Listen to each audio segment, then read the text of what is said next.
দেশে দীর্ঘমেয়াদে গণতান্ত্রিক উত্তরণ নিশ্চিত করতে রাজনৈতিক দলগুলোর আচরণে গণতান্ত্রিক মূল্যবোধের প্রতিফলন এবং রাজনৈতিক সাংস্কৃতিক পরিবর্তনের আহ্বান জানিয়েছেন সুশাসনের জন্য নাগরিক সুজনের সম্পাদক ডক্টর বদিউল আলম মজুমদার। তিনি বলেন, সুষ্ঠু নির্বাচনের লক্ষ্যে রাজনৈতিক দলগুলোকে সদাচরণ নিশ্চিত করতে হবে। পাশাপাশি গণভোটে হ্যাঁ জয়ী হলে তা পরবর্তীতে সংবিধানের অন্তর্ভুক্ত করে দায়িত্বশীল ভূমিকা পালন করা জরুরি। রংপুরে আরডিআরএস বেগম রোকেয়া মিলনায়তনে সুজন আয়োজিত গণ অভ্যুত্থানের আকাঙ্ক্ষা সংস্কার ও নির্বাচনী ইস্তেহার শীর্ষক বিভাগীয় সংলাপে এসব কথা বলেন তিনি আরো বলেন, জুলাই গণ অভ্যুত্থানের আকাঙ্ক্ষা বেহাত হওয়ার আশঙ্কা রয়েছে।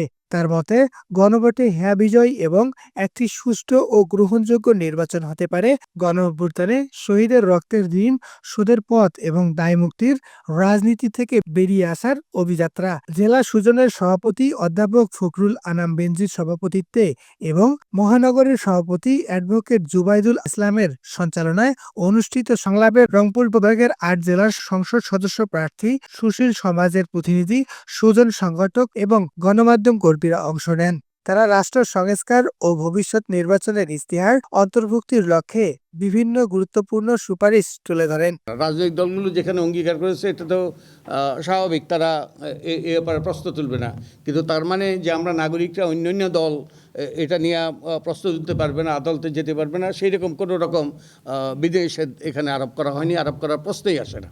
এটা নাগরিকের অধিকার। অধ্যাদেশ অর্থাৎ আইনের মাধ্যমে এগুলো বাস্তবায়ন করা সম্ভব। যেমন পুলিশ কমিশন, এই জন্য আমার ভাই জিজ্ঞেস করতেছিলেন পুলিশ কমিশন এখানে নাই কেন। আছে এখানে 84টার মধ্যে, কিন্তু পুলিশ কমিশন নিয়ে ওই যে গণভোট হবে না, কারণ এটা সরকার আদেশের মাধ্যমে অধ্যাদেশ আইন পরিবর্তনের মাধ্যমে করতে পারে, ওটা সংবিধান সংশোধন করতে হবে না। এই 36টা বিষয়ে অধ্যাদেশ অর্থাৎ আইন প্রণয়নের মাধ্যমে কিংবা নির্বাচিত আদেশের মধ্যে বাস্তবায়ন করা সম্ভব। তাই এই 48টা বিষয় নিয়েই গণভোট হবে। এই 48টা বিষয়কে 4টে ভাগে ভাগ করা হয়েছে। এই 4টে ভাগে বিভক্ত হলো একটাই মাত্র প্রশ্ন। গণভোটের চরিত্রই হলো একটাই মাত্র প্রশ্ন থাকে, এবং এই প্রশ্ন হয় হ্যাঁ না হয় না উত্তর। দ্য ডেইলি কসমিক পোল বিশ্বাস করে, গণতন্ত্র শক্তিশালী জবাবদিহি, স্বচ্ছতা ও অংশগ্রহণমূলক রাজনৈতিক এবং সুষ্ঠু নির্বাচন নিশ্চিত হলে নাগরিক সংলাপ ও নীতিগত বিতর্ক এগিয়ে নেওয়াই টেকসই গণতান্ত্রিক সংস্কৃতির ভিত্তি। এ বিষয়ে আরো আপডেট ও বিশ্লেষণ পেতে আমাদের সঙ্গে থাকুন। আপনার মতামত কি? রাজনৈতিক সংস্কৃতি বদলাতে সবচেয়ে জরুরি পদক্ষেপ কোনটি? কমেন্টে জানান।